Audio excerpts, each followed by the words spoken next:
I never imagined that a few words from my own son could make my heart ache like it does even today. Words so simple, so quiet, yet they left a scar I carry silently every day. Mama, sometimes I feel like you don't understand me anymore. I heard him say it for the first time after his wedding, and something inside me broke. The house was quiet that morning, sunlight spilling softly across the worn wooden floors. I was tidying the kitchen, humming a little tune I used to sing to Saad when he was a boy. The scent of fresh tea and flowers filled the air, comforting yet bittersweet. Everything seemed normal, peaceful, but my heart knew otherwise. Saad walked in, freshly dressed from his wedding celebrations. His smile was polite, restrained, careful. "Hi, Mama," he said softly. I smiled back, my voice steady. "Hi, son, how are you today?" He paused, glanced at Sana, my daughter-in-law, standing quietly behind him, and replied, "I'm fine." Sana smiled politely, holding her hands together. She was calm, graceful, and composed, but I could feel the quiet distance she carried with her, a reminder that Saad now had another life, one that I could not fully enter. We sat together for tea, and I tried to fill the quiet with gentle conversation. Small stories, little memories, the warmth of our past. But Saad's answers were short, measured. And then he said it. Those words that hurt more than anything else. "Mama, sometimes I feel like you don't understand me anymore." I froze. I kept my hands wrapped around my cup, forcing my voice to remain soft. "I understand. Son, everyone needs space. Everyone needs to grow," I said, trying to hide the ache I felt inside. But inside, I felt invisible. My Saad, the boy who once ran to me for comfort, the little boy whose tears I had wiped away countless nights, the son who trusted me with everything. He was still my son, yes, but I felt him slipping away. Slowly, quietly, into a life where I was no longer the center of his world. That night, I sat alone by the window, staring out at the garden, where the flowers swayed gently in the evening breeze. The house was quiet, except for the soft ticking of the clock. I thought about all the years I had loved, protected, and nurtured him. And I realized something painful. Loving a child doesn't end when they grow up, but sometimes they grow so far that you have to learn to watch from a distance. Even now, I hear his words echoing softly in my heart. Simple, calm, gentle, but they left a mark. And yet, through the pain, I made a promise to myself. I would continue to love him, silently, patiently, without expectation. I would endure the quiet distance, hold space for him and Sana, and never stop being his mother. Because that is what a mother does. We love. We wait. We endure. Even when our hearts break a little every day. The next few days felt heavier than usual. I tried to continue with my routines, cooking, tidying, watering the plants, but everything reminded me of him. I remembered the little boy who used to chase butterflies in the garden, his laughter ringing through the air. I remembered the countless nights I stayed awake, listening to him sleep, my hand resting gently on his chest, making sure he breathed softly and safely. I remembered every scraped knee, every fever, every small victory he celebrated with me. And now, after marriage, it felt as though those memories were shadows, faint and distant, leaving me with a quiet ache that I couldn't shake. Saad still called me Mama, still spoke politely, still smiled, but there was a distance in his eyes, a hesitation in his words. And Sana. Sana was kind, polite, and respectful, yet her presence felt like a reminder that Saad's world was changing.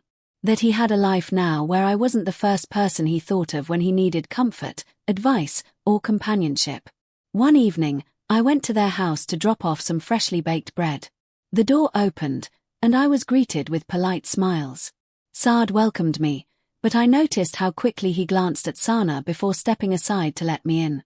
It was as if he was navigating two lives, the one he had always shared with me, and the new one he was creating with his wife. Sana offered tea, and we sat in the living room. I tried to make conversation, gently asking about their day, sharing small stories from home. But the atmosphere was quiet, careful, measured. Saad's answers were short, deliberate. Sana's words were soft but firm, maintaining a delicate balance between hospitality and control. And I realized, in that moment, that their world had formed its own rhythm, a rhythm I wasn't fully part of anymore. I kept my smile, my tone calm, but inside, a small part of me was breaking. I wanted to reach out, to hold him close, to remind him of the boy who had once run into my arms. But I couldn't. Life had shifted, and I had to respect that shift, even as it hurt. That night, when I returned home, I sat alone in my living room, the quiet stretching around me. I poured myself a cup of tea, and the warmth was not enough to fill the emptiness I felt. I thought about the words he had spoken, about the subtle distance that had begun to grow. I realized that marriage had given him a new life, a new priority, and that he would no longer seek me in the same way he once had. Even as I felt the sting of those words, I reminded myself to be patient, to love quietly, to wait without forcing my presence or my affection. For love, I knew, sometimes required endurance. Sometimes it required standing at the edge, silently watching, gently supporting, and quietly hoping that one day, the bond we shared would find its place again. And so, I began to learn the first lesson of this new chapter in my life, that being a mother does not end when a son grows up. It does not end when he marries, or when life moves forward. A mother's love endures, stretches, and adapts. It waits. It hopes. And sometimes, it hurts more than words can ever explain. I still remember his words clearly. Simple, quiet words. "Mama, sometimes I feel like you don't understand me anymore." Those words, spoken so gently, cut deep. And though they hurt, I realized they were not meant to wound me. They were part of life's way of telling me that my little boy was no longer a boy, that he was growing into a man with his own life, his own choices, and his own love. Even now, when the house is quiet and I sit alone with my thoughts, I hear them in my mind, soft but persistent. And even as I feel the ache, I remind myself that my love must endure, that I must be patient, that I must allow Saad to live his life, while still holding my heart open for him, silently, quietly, and always. 'Cause that is what a mother does. We love without expectation. We wait without complaint. And we endure even when the distance grows, even when our children begin to build lives where we are no longer the center. Love, I have learned, is quiet. Elemi House has always been a place of warmth, laughter, and small, ordinary joys. From the day Saad was born, it felt alive with tiny footsteps, soft cries, and the hum of a mother's constant care. I raised him with all my heart, always trying to balance discipline with patience, guidance with freedom. I wanted him to grow into a man who was strong yet compassionate, who knew the value of love and respect. And I think in many ways I succeeded. Saad was always thoughtful, sensitive in ways that not everyone noticed. He had a quiet strength, the kind that comes from feeling safe and loved at home. I remember when he was little, how he would sit beside me for hours while I cooked, asking endless questions about the world. He loved stories, especially bedtime stories, and I would weave tales about bravery, kindness, and honesty. Those moments felt ordinary at the time, but they were the foundation of a bond one never imagined could be shaken. When Sana came into his life, I welcomed her with hope. She was polite, calm, and thoughtful, with a gentle way of observing the world around her. I wanted so badly for my son to be happy, and I believed she could be the partner who would bring him peace and joy. In the early days, I tried to build a relationship with her, offering small gestures of kindness, home-cooked meals, shared stories, small gifts that spoke of family warmth. And for a while it felt like harmony was possible. But after Saad and Sana's wedding, things began to shift, slowly, almost imperceptibly. Visits to my home became less frequent. Calls went unanswered or were brief and polite. Saad, who used to share everything with me, the little triumphs, the small frustrations, the mundane details of his day, now seemed cautious, careful, as if measuring every word before speaking. And Sana, while always kind, maintained a subtle but firm boundary around him. I tried to understand. I told myself it was natural. Marriage is a new chapter, a new life, and Saad was learning to navigate it. Perhaps he needed space to build his world with Sana. Perhaps Sana wanted to establish her own place in his life. I reminded myself repeatedly. Patience, love, understanding. These were the virtues a mother must hold, especially when her child begins to grow beyond her reach. Still, the change hurt. I noticed it in small ways.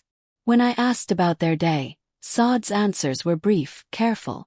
When I shared a memory or a story, I sometimes caught a polite smile from Sana that reminded me she was silently guiding the conversation, keeping it within her control. Even the small gestures I once cherished, the hug at the door, the quiet tea together, the moments of shared laughter, became less frequent, measured, and distant. I tried not to dwell on it, but the ache was constant. I remembered the days when he was a boy, how he would cling to me during storms, how he would run to me when he fell, how he would whisper secrets and dreams in my ear, trusting that I would keep them safe. And now, even though he was polite, respectful, and loving in his own way, it felt as if those moments had been quietly replaced by a distance I could not yet bridge.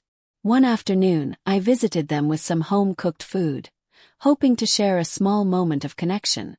Saad greeted me politely, but I noticed how quickly he glanced at Sana before stepping aside. She was standing with a calm, careful composure, smiling gently, but I sensed the unspoken boundary between us. It was subtle, almost invisible, but it was there. During our visit, I tried to speak gently, asking about their day, sharing small stories from the neighborhood, trying to rekindle the warmth we once shared. Saad responded carefully, briefly, while Sana listened and occasionally guided the conversation with soft words, her smile polite but controlled. And in that moment, I realized how much life had shifted. Saad had grown into a husband, creating a new world with his wife, a world where I was no longer the center. That night I returned home, my heart heavy but my resolve firm. I knew I had to be patient. I knew I had to give him space while holding my love quietly, gently, like a steady flame in the background. I reminded myself that being a mother does not end when a son grows up. It does not end when he marries. Love continues. Love endures. And sometimes it waits quietly, hoping that one day the bond we once shared can find its place again. Even as the quiet tension grew, I tried to see the good. Saad was happy, at least I hoped he was. Sana was kind and respectful. And the love I held for my son, even if it felt distant at times, remained unwavering. I had raised him with patience, care, and devotion, and now my role was evolving, not disappearing. I had to learn a new rhythm, a new balance, where love is present even when physical closeness and constant conversation are no longer possible. And so, life settled into a quieter rhythm. I continued to care, to visit, to share meals, and to offer love when I could. I reminded myself that family is not just about proximity. It is about patience, understanding, and the quiet endurance of love. Even when life changes, even when our children grow distant, the bond remains. It shifts, adapts, but never truly disappears. That is the lesson I began to understand during this time. Love is not only in presence and words. Sometimes, it exists in quiet patience, in endurance, in continuing to care even when you are unseen, even when your child begins to build a life that no longer revolves around you. And though it hurt, I knew I had to keep loving, quietly, calmly, and with hope. Love is patient. And love endures even when it hurts. It started with small things. Nothing dramatic at first. Just little moments that began to sting more than I expected. Saad would call me less often, sometimes forgetting to mention simple details about his life. I used to cherish the sound of his voice, the little anecdotes about work or friends, the way he would tell me about things he liked or disliked. Now, his words were brief, measured, sometimes leaving long pauses where laughter or warmth used to be. One afternoon, I went to their home with a basket of freshly baked bread. Saad opened the door, smiling politely, but I noticed the way his eyes flicked to Sana before he welcomed me in. I tried to brush it off, telling myself it was normal, that he was learning to balance his life with his new wife. But even as I entered the living room, I could feel the subtle tension in the air. Sana greeted me softly, politely, offering a seat with a small, controlled smile. We sat for tea, and I tried to fill the silence with gentle conversation. "How is work, son?" I asked, hoping for the little connection we once shared. Saad shifted slightly, glanced at Sana and said, "It's fine, Mama. Busy, as usual." I nodded, trying to hide the hurt. And your new projects? Any updates? He paused, looking to Sana again before answering. Nothing special. It was a small moment, seemingly harmless. But inside I felt a quiet ache. The boy who used to run to me with excitement, the son who shared every detail of his day, was now holding back, guided by a polite distance I couldn't penetrate. As weeks passed, these small moments became more frequent. Phone calls were briefer. Visits felt less intimate. Even during meals, the laughter and warmth I once loved seemed muted. I noticed that Sana gently directed conversations, always polite, always careful, ensuring that the focus was balanced between her and Saad. And I understood on one level that it was part of marriage. She was his partner, she was establishing her place, but it still hurt. The hardest moments, though, were the words Saad sometimes spoke without thinking. Mama, you don't need to worry about us. Sana and I are fine. Or, Mama, don't interfere too much. We have things handled. I tried not to feel hurt. I tried to smile. I tried to remind myself that independence was natural, that marriage was a new life for him. But the words felt like quiet barriers, walls that were slowly being built between us. One evening I went over to their home for dinner. I had prepared one of Saad's favorite dishes, hoping to share a meal together, as we used to when he was younger. Saad greeted me politely, but I could see the subtle hesitation in his movements, the slight stiffness in his posture. Sana offered me a smile and a seat, her presence gentle but firm. During dinner I tried to make conversation. Saad, remember when you were little and you used to help me in the kitchen? I asked, hoping to spark a memory, a smile, a laugh. He smiled faintly, but then glanced at Sana before answering. Yes, I remember. It wasn't that he was unkind. He still respected me, still spoke politely, still cared. But there was a distance I could not ignore. The boy I had nurtured, raised, and loved unconditionally had changed. And though I understood that change was part of life, the quiet sting of being forgotten, of being left behind, was hard to bear. Sana, in her polite way, seemed unaware of, or perhaps deliberately avoided, the tension. She spoke softly, offered gentle smiles, and made sure the conversation remained calm. I tried to appreciate her kindness, but I couldn't shake the feeling that my place in Saad's life was quietly shifting. And it hurt. As the days passed, I began to notice other signs. Saad no longer came to me with small questions or daily thoughts.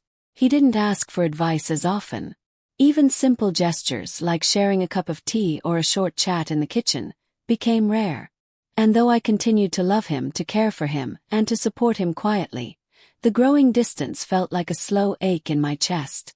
I began to wonder if I had done something wrong, if my love or care had been misinterpreted.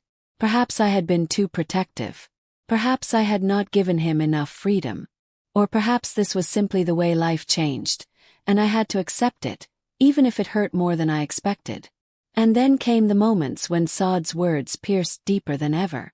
One evening, after a brief visit, he said softly but firmly, "Mama, I know you mean well, but sometimes I need my own space. Sana and we have our own life now." I forced a smile, my voice calm. "I understand, son. I just want to see you happy." Inside, though, I felt as though my heart had been folded and pressed. I realized that the distance wasn't just physical, it was emotional. Saad was no longer the little boy who sought me first. He was a husband with new priorities, new boundaries, and a life that sometimes left me standing outside. And yet, despite the hurt, I tried to be patient. I reminded myself that love does not vanish when life changes. It adapts, endures. But the rising tension, the subtle misunderstandings, and the quiet ache of being left behind were building. I knew that if I was not careful, these small wounds could grow into something much harder to heal. The weeks turned into months, and the quiet tension in our family grew heavier. I began to notice patterns that I could no longer ignore. Saad would sometimes avoid coming home for long visits, claiming he was busy with work or errands. When I called him, he would answer politely, but there was a hesitation in his voice, a careful distance that I could feel through the phone. I tried not to take it personally, reminding myself that he was building a life with Sana. But the ache in my chest grew with each passing day. One afternoon, I decided to drop by their home unannounced, hoping to share a small moment together, as mothers often do when they sense distance.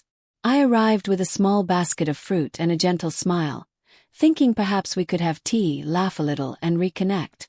Saad opened the door, and my heart sank slightly at the sight of his posture. Polite, stiff, careful. He smiled faintly, then glanced at Sana before stepping aside to let me in. "Hi, Mama. How are you?" he asked softly. "I'm fine, son," I said, forcing warmth into my voice. "I thought I'd bring some fruit for you and Sana."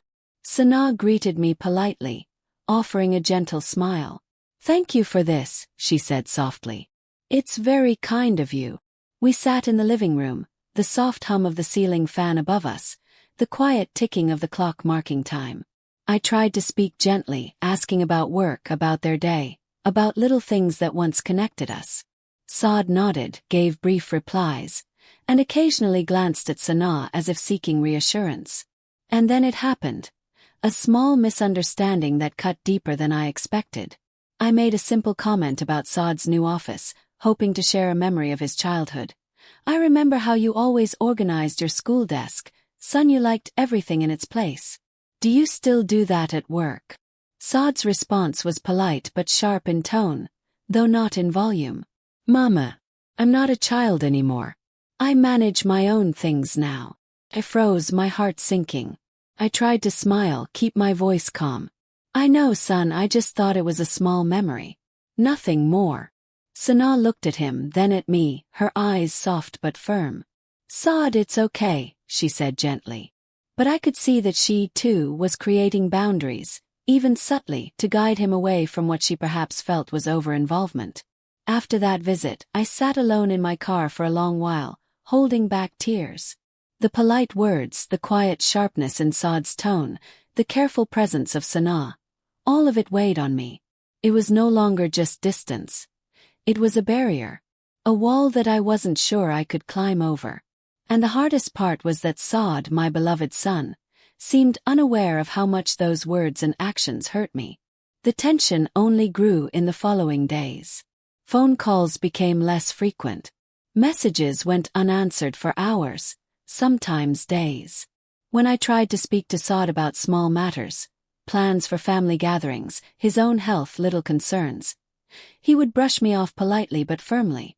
"Mama, Sana and I have everything under control," he would say. And though I understood the practicality of his words, they felt like a dismissal of the bond we had shared for so many years. The boy who once clung to me for comfort, the son who shared every small joy and worry, was slowly becoming a man who seemed to need me less. And though I tried to accept it, the pain was growing. There were also moments when Saad's words carried an unintended sting. One evening, I suggested preparing a small meal for them, a dish I knew he loved from childhood. He thanked me politely but then said, "Mama, we really don't need it. Sana and I can manage. You don't have to worry so much."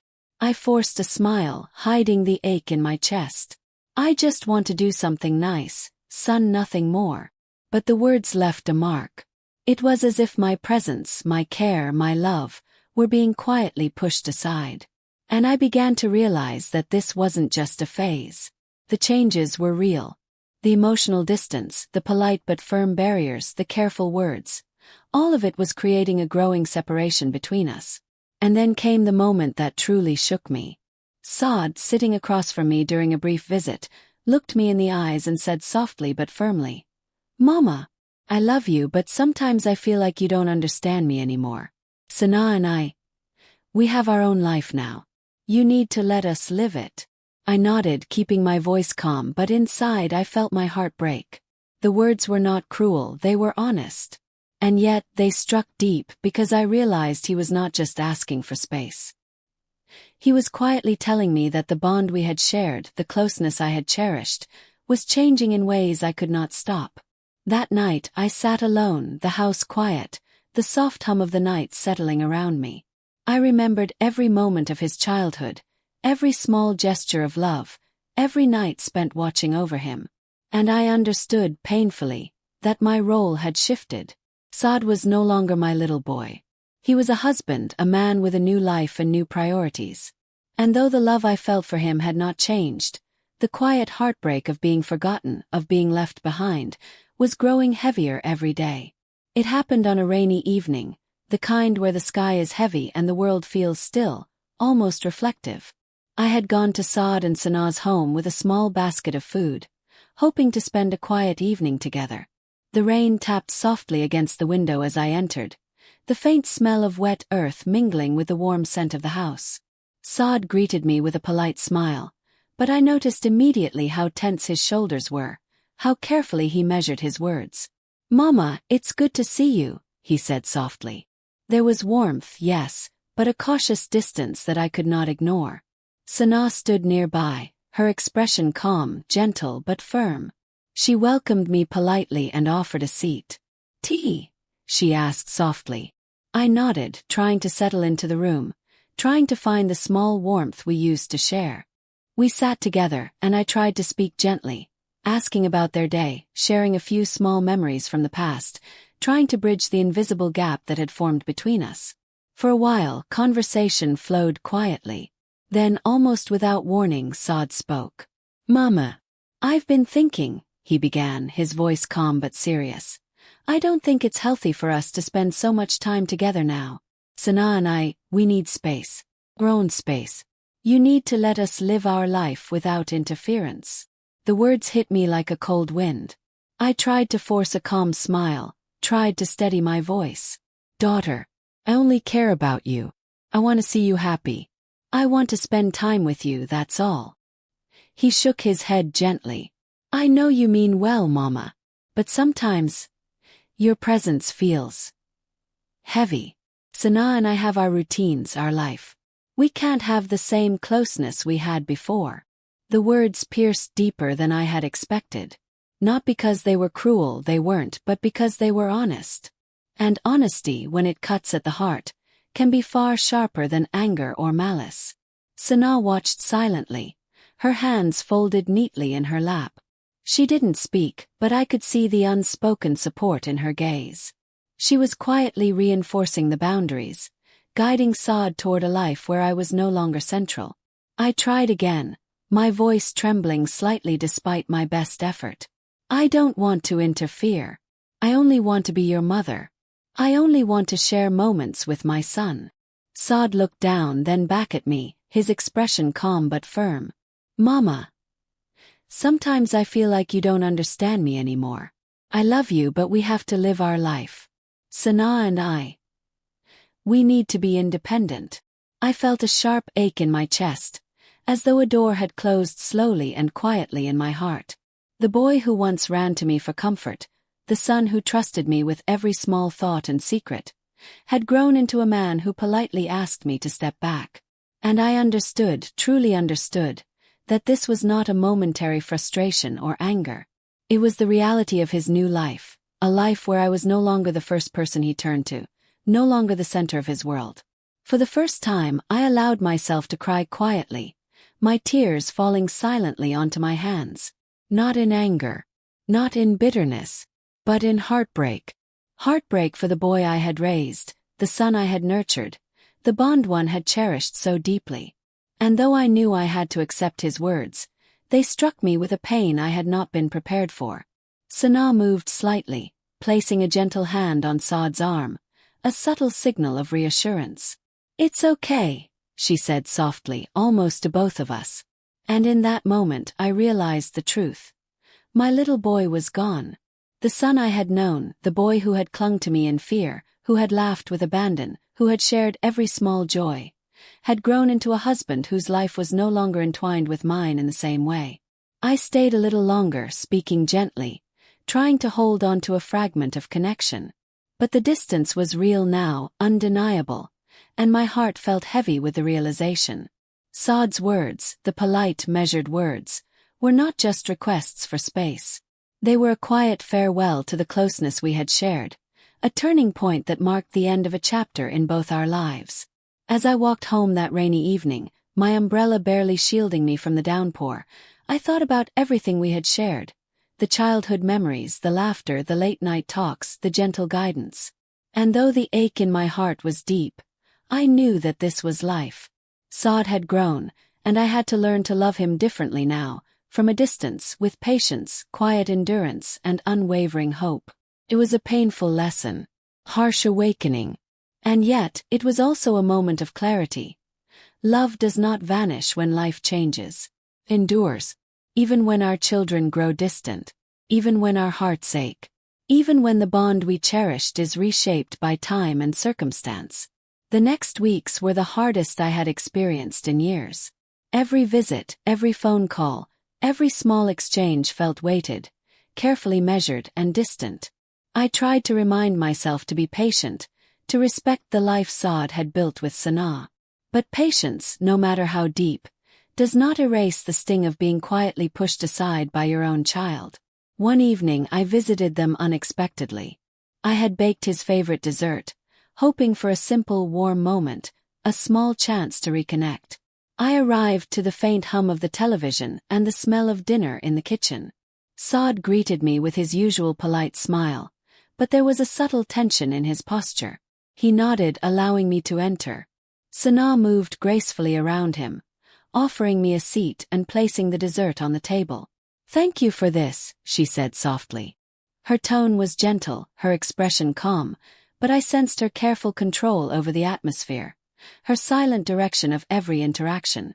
I tried to engage them both, speaking about small things, memories of Saad's childhood, the little joys of the past, the simple moments that had once brought laughter. For a brief time, it seemed as though the old warmth might return. But then Saad spoke, quietly, firmly, and with a finality that left me breathless. "Mama, I appreciate everything you do, but sometimes I feel like you are trying to control things that are no longer yours to manage. Sanaa and we have our life now. Please, let us live it." Froze. My hands trembled slightly as I placed the dessert on the table.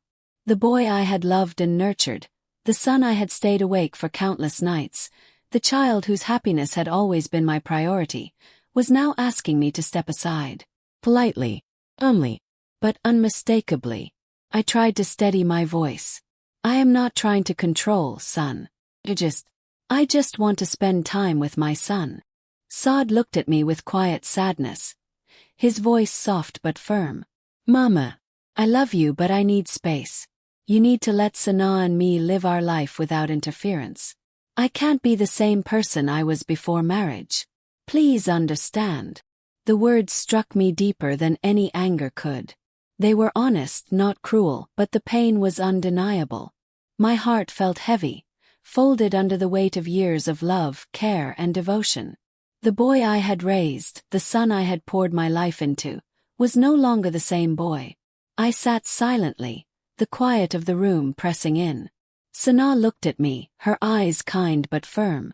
She didn't say much, but I understood her presence. She was Saad's partner now, and she was helping him establish the boundaries I had once taken for granted.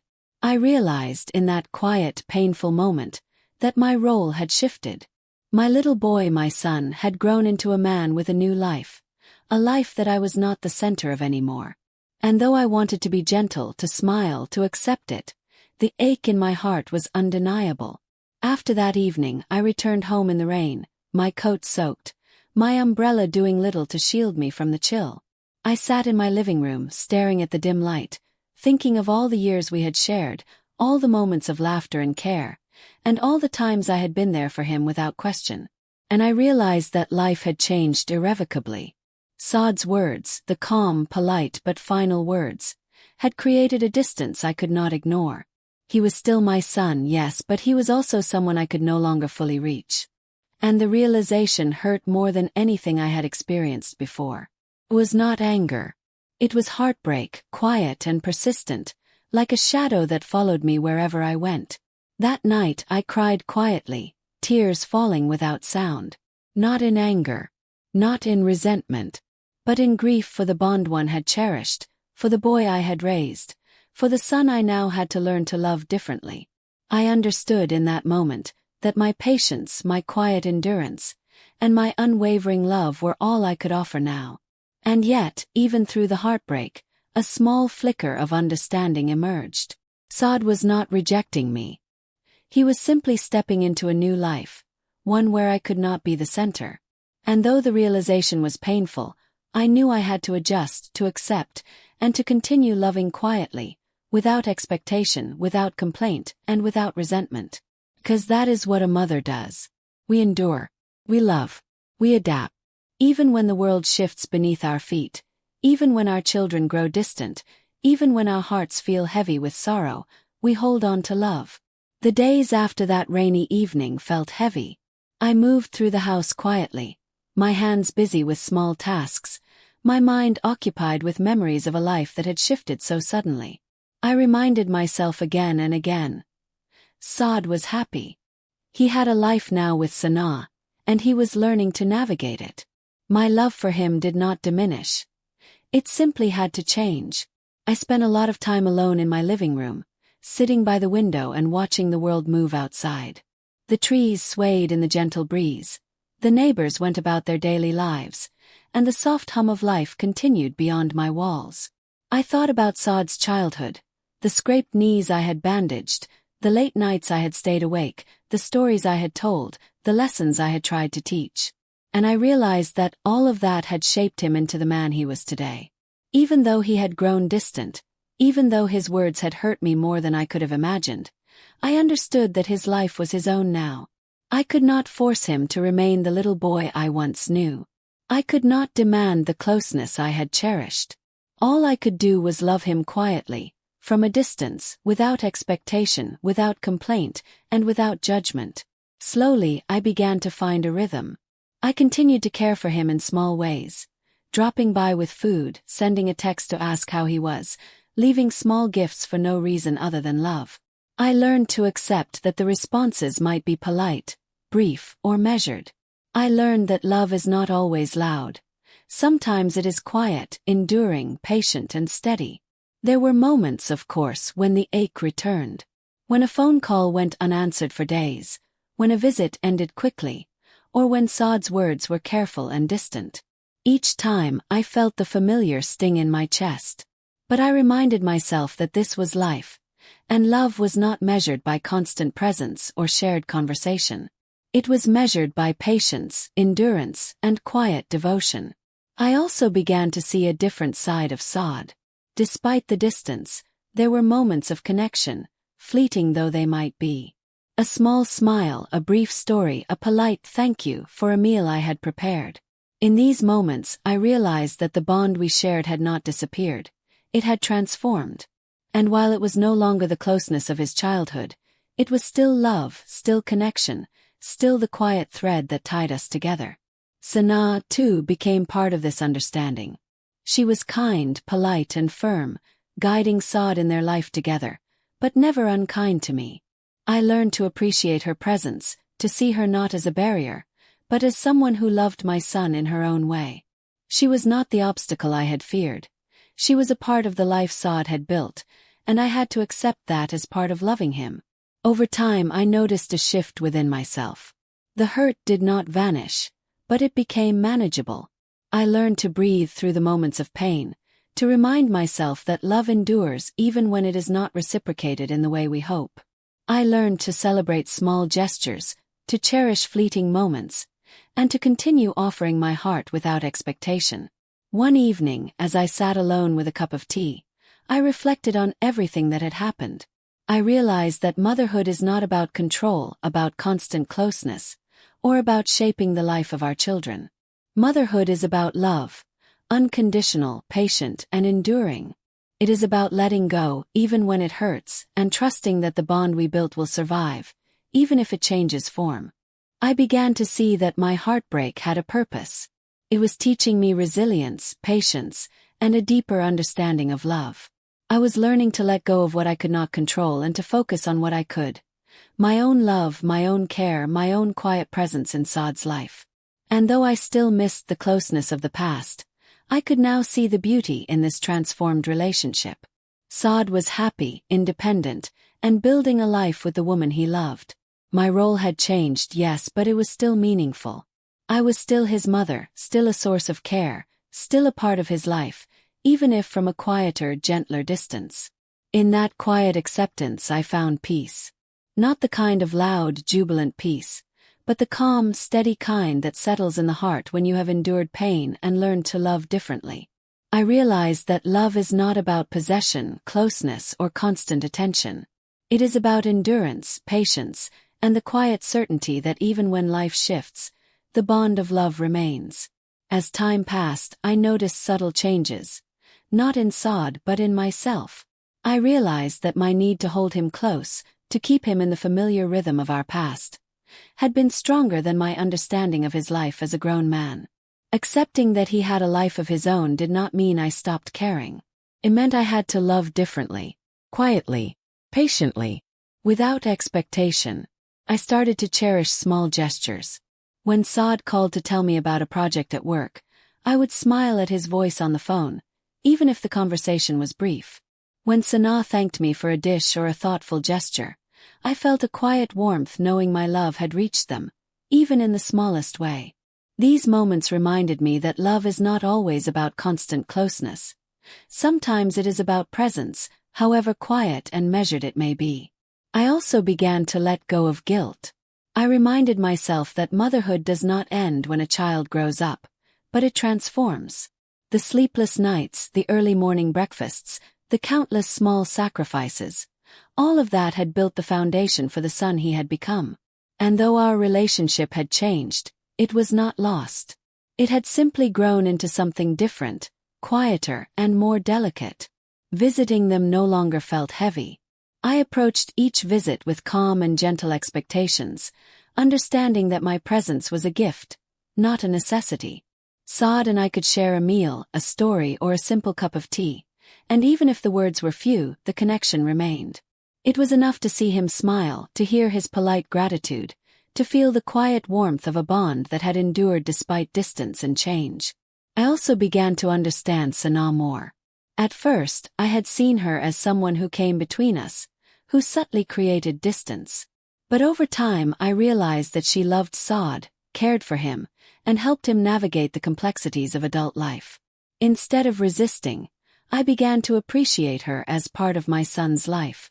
She was not an obstacle but a companion, someone who shared in his happiness and helped him grow. And when I could accept her presence, the tension eased, and moments of genuine warmth became possible. There were evenings when I would sit alone after a visit, reflecting on the changes, letting tears fall quietly, and then wiping them away with a sense of calm. I learned that it was okay to grieve the closeness we had once shared. It was okay to feel the ache of distance. But I also realized that grief could coexist with love, patience, and hope. I began to embrace a different kind of connection. Instead of expecting Saad to share every detail or to seek me out constantly, I celebrated the small moments. His laughter when a memory was recalled, a quiet hug, a short story exchanged over tea. These moments were fleeting, yes, but they were precious. They were the threads that kept our bond alive, even if it looked different from the past. Slowly, I noticed peace settling within me. I could visit without fear of rejection. I could speak without the weight of expectation. I could love without being hurt by distance. And in that quiet peace, I realized something profound. Love does not need constant confirmation to exist. It is steady, enduring, and patient, even when life reshapes the way it is expressed. I also learned to accept that Saad's words, which had once cut deeply, were not meant to wound me. They were honest expressions of a man seeking his place in the world.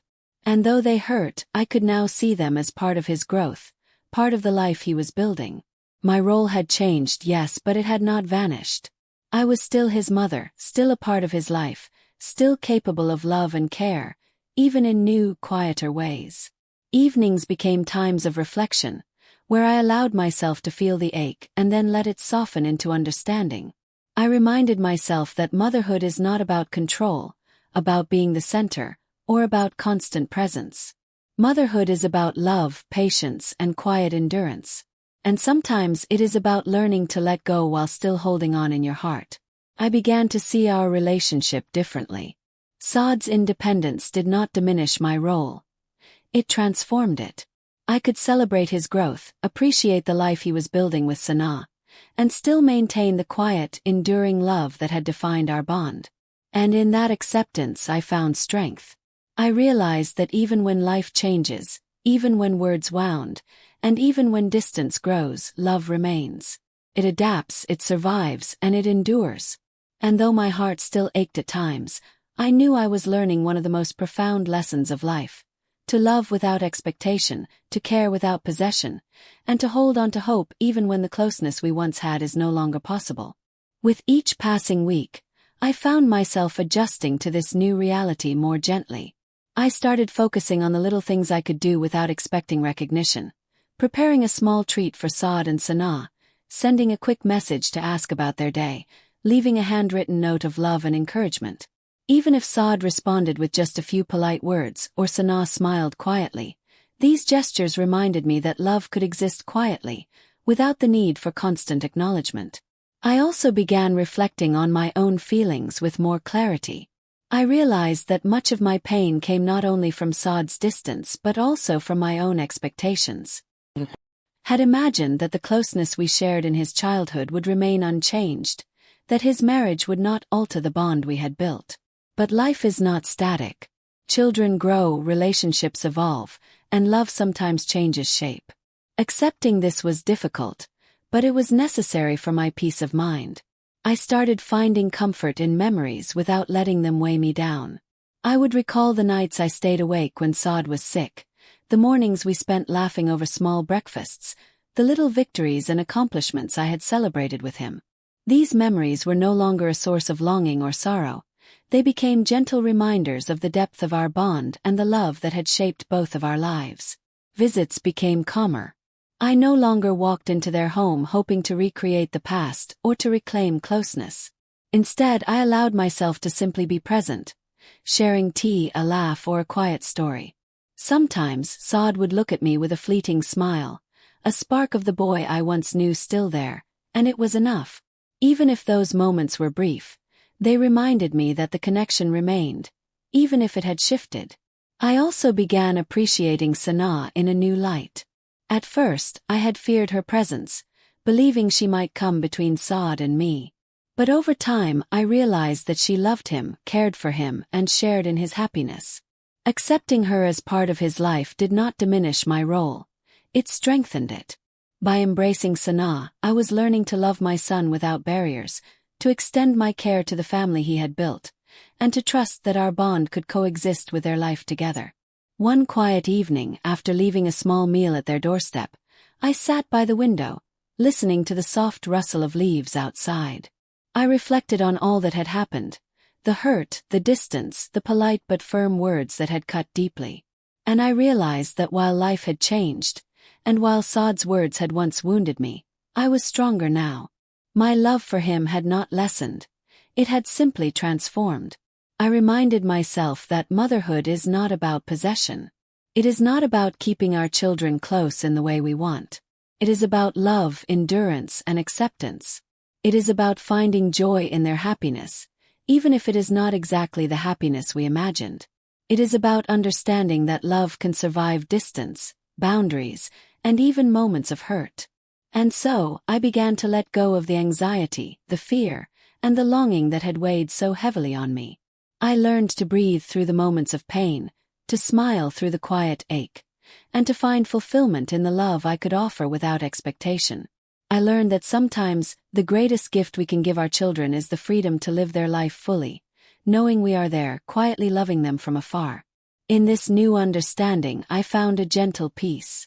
The hurt of Saad's words, the subtle distance that had once felt unbearable, began to soften.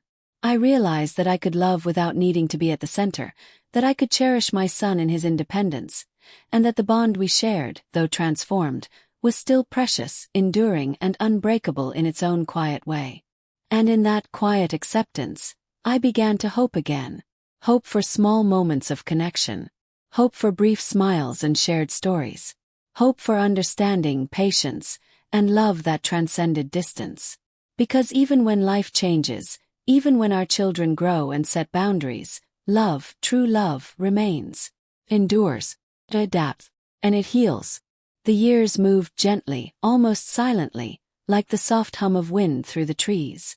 Life continued outside my windows, the world carrying on in its usual rhythm, while inside, I carried a quiet understanding. Saad had grown into the man he was meant to be. A husband, a professional, a son with his own life. And I had grown, too, learning to love him differently, more gently and more patiently. I often sit alone in the evenings now, a cup of tea in my hands, watching the sunlight fade through the curtains. I think of the little boy he once was. The laughter, the scraped knees, the bedtime stories, the endless questions, the tiny hands holding mine. And I think of the man he is now. The polite smile, the measured words, the independence, the quiet boundaries. And in that reflection, I find a bittersweet peace. I still remember the words that once cut so deeply. "Mama, we have our life now. You need to let us live it." They hurt, yes. They wounded me in a way that no anger or frustration ever could. But with time, patience, and reflection, I understood them. They were not rejection. They were honesty. They were the natural unfolding of life, the way children grow and carve their own paths. Now, when I visit Saad and Sanaa, I do not expect the closeness of the past. I do not need constant conversation, laughter, or shared memories. I am content with small moments, a gentle smile, a short chat over tea, a quiet acknowledgement of care. These moments are precious because they are real, authentic, and enduring. Sanaa, too, has become part of this gentle understanding. She is not the obstacle I once feared, but a companion to my son, someone who loves him and supports him. I have learned to appreciate her presence, to see her kindness, and to trust her role in Saad's life. In doing so, I have found that our bond does not diminish. It transforms. Love, I realized, is not about possession. It is about endurance, patience, and quiet support. There are days when the ache of distance still whispers softly in my heart. I feel a pang when a phone call is brief or a visit ends too quickly. But I have learned to breathe through these moments, to let them pass without letting them define my love. I have learned that true love can survive absence, subtle barriers, and the gentle shifting of life's priorities. I have also come to understand that my role as a mother has not vanished, has evolved. I am no longer the center of Saad's world in the way I once was, but I am still a part of it. My love, patience, and quiet presence matter, even if they are not always at the forefront. And in that understanding, I have found serenity. Some nights, when the world is quiet, I think of all the moments that shaped us. Childhood laughter, small acts of care, tender words, and even the painful lessons. And I realize that every moment, every word, every tear, and every smile contributed to a bond that has endured, even in its new form. In the end, the words my son spoke after marriage, the words that once hurt me so deeply, taught me something invaluable. They taught me the strength of patience, the depth of unconditional love, and the quiet power of acceptance. They reminded me that love is not about keeping someone close in the way we imagine, but about allowing them to grow, to live, and to find their own path while still holding them tenderly in our hearts. I still love him with all my heart. I always will.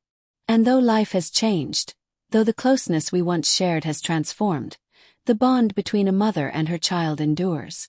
It is steady, resilient, and infinite. And in that enduring love, I find hope, warmth, and the quiet joy of knowing that no matter the distance, our hearts remain connected. 'Cause that is motherhood. That is love. That is the lesson I carry forward, gently, quietly, and forever. There are mornings when I wake up and feel the weight of the past lingering softly, like a shadow stretching across the floor. Memories of Saad as a boy, the way he would cling to me during thunderstorms, the laughter that once filled every corner of the house, the little secrets shared over bedtime stories, come rushing back. I let myself remember. I let myself feel the ache, the longing, and then I let it soften into quiet gratitude. Because even though he is no longer the little boy who ran to me for comfort, he is still my son. And love, I have learned, is not about keeping someone exactly as they were. It is about embracing who they are now.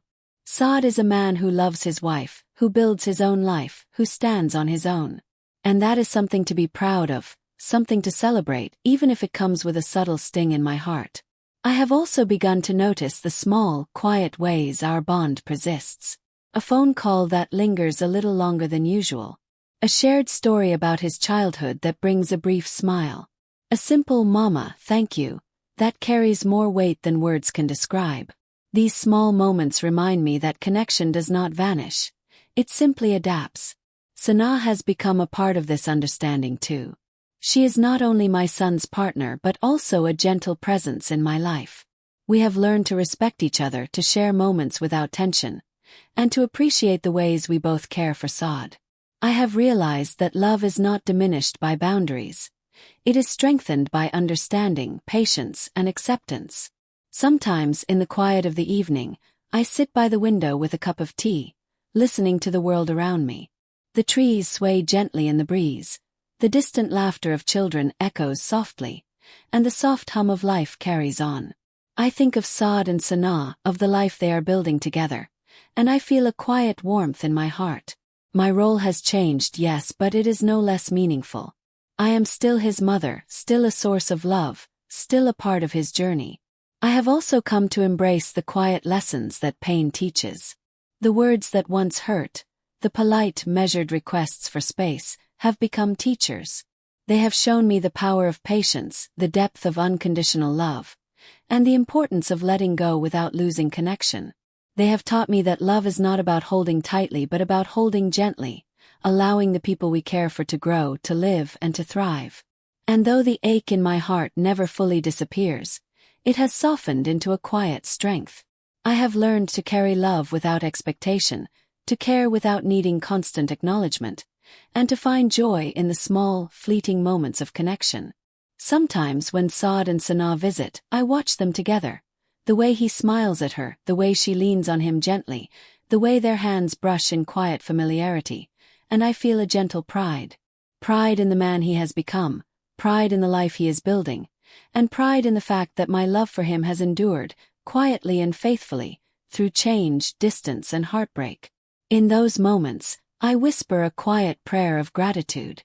Not for the past, not for what once was, but for the present. For the bond that remains, for the love that endures, and for the quiet understanding that even though life changes, love can survive and even flourish in new forms. 'Cause that is motherhood. That is love. It is not loud. It is not always visible. But it is steady, unwavering, and eternal. And in that truth I find peace. The words my son spoke after marriage, the words that once wounded me, still echo softly in my heart. But now they do not break me. They teach me. They remind me of the resilience of love, the strength of patience, and the quiet beauty of acceptance. They are a part of our story, a part of the journey that has shaped us both, and a reminder that even through pain, love endures. As I sit in the gentle light of the evening, I close my eyes and smile softly. I am still his mother. I still love him. And I know, in the deepest part of my heart, that no matter how life changes, no matter the distance that grows or the boundaries set, the love between a mother and her child will never fade. It is eternal. It is steady. And it is enough.